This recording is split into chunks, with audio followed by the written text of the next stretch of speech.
Well, Canada's largest city is also one of the most diverse in the world, and a Toronto photographer is putting a face to that, or rather, almost 200 faces. He plans to photograph one person from every country in the world without ever leaving the city.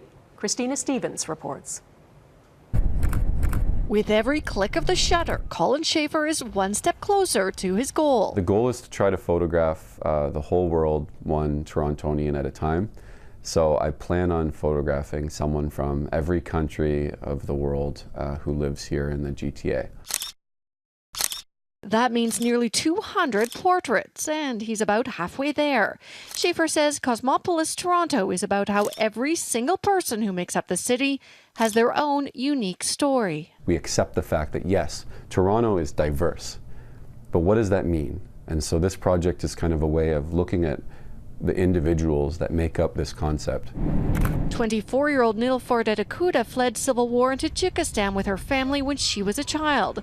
She says she's thrilled to represent her home country. Toronto is such a cosmopolitan city, and being from Tajikistan, there's not a lot of us here. So to get our name out there and to be proud of it, it just made sense to be a part of this project.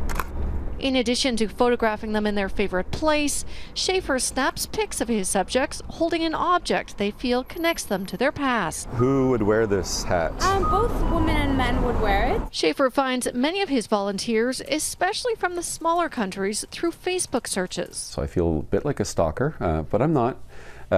So yeah, just basically reaching out to strangers, also word of mouth.